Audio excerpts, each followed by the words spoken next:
Hey, everybody, welcome to Dad's Den of Pop Culture. We have a new release from Rippaverse Comics that I just got delivered a couple 3 days ago. Bloodruth. This is the black and white edition. Bloodruth number 1, I should say. Written by Jen and Sylvia Soska. We could actually look at the credits page here. Michael Montenat, artist. Brett R. Smith, colorist. Invisible Art Studio, letterer, Eric July, editor-in-chief, Carol Brown, assistant editor-in-chief, Andrew Rodriguez, lead editor, Cain and White, lead art editor. So what is, or who is, Bloodruth? Well, her name is Sydnee Bloodruth. She is a sorcerer, uses her own blood to make magic, which gives her a limit to how far she can go, because as many people who even aren't in the medical profession know, heavy blood loss can often result in death. So, interesting concept. She was introduced in Isom number 2, helping him out with the case he's working on. And this story is set before that appearance.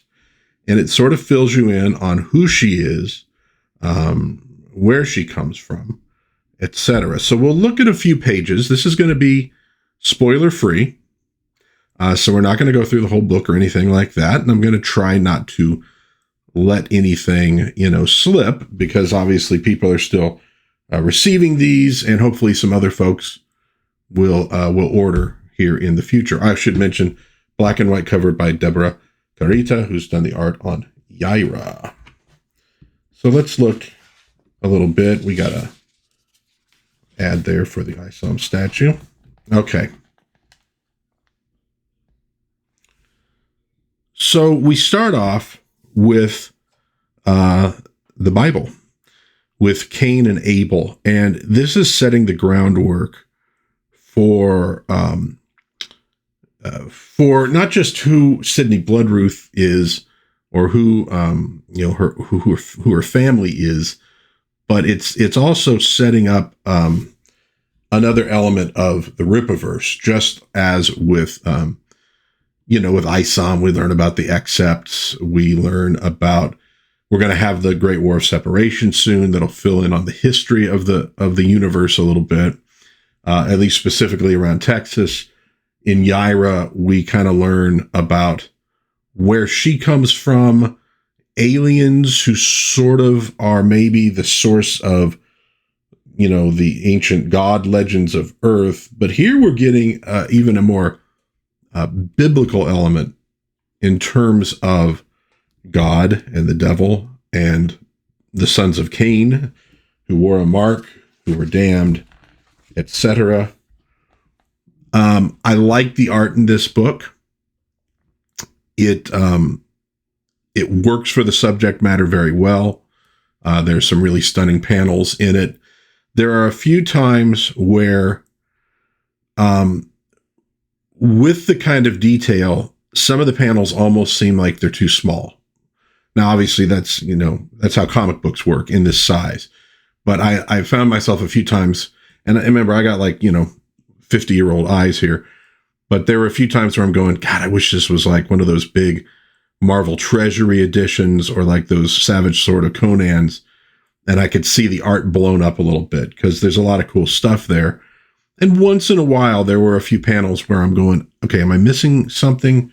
But you see here, essentially the devil, or maybe a devil, but you're kind of getting filled in on that underlies the spiritual, magical aspect of the Rippaverse.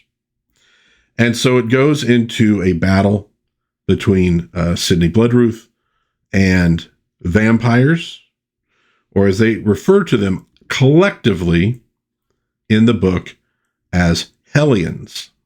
Okay. And we see her shadow wolves in action. They end up in a church, an old church, abandoned, probably, crashing through the stained glass window.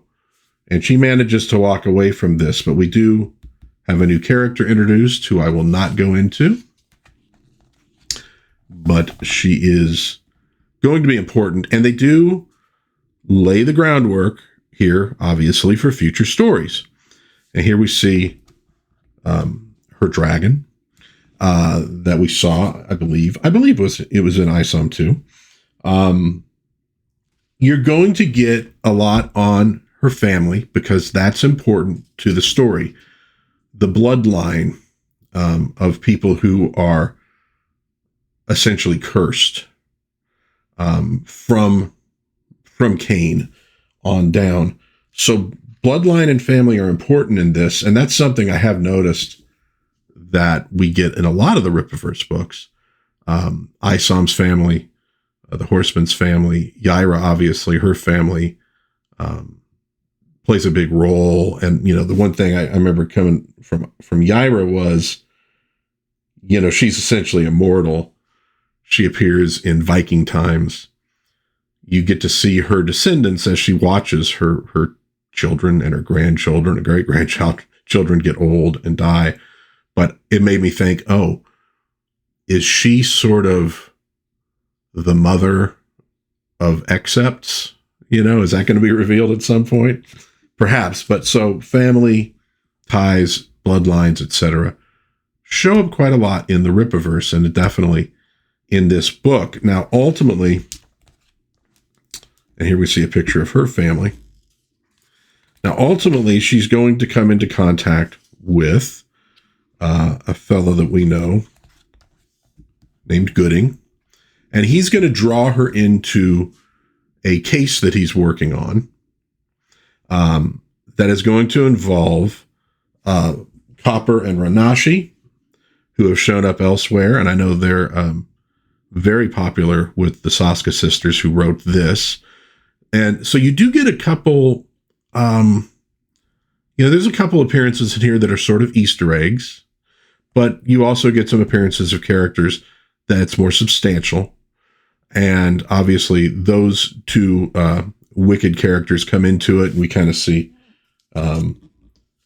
maybe some of the origins of their greater machinations that are going to be taking place within the Rippaverse. I kind of like this panel here where we have Sydnee with her shadow wolves. We have Goodyng with his robot dogs, sort of, magic versus tech. Now you do get to see how those two things interact to some degree within the story. So it is a story, somewhat of origins, some elements in Isom 2. You're going to see how they come to pass. You're going to get some new characters in here. You're going to get to see some very wicked, evil characters in here. I like the story. It works. It's engaging. It was a page turner. The fights are cool.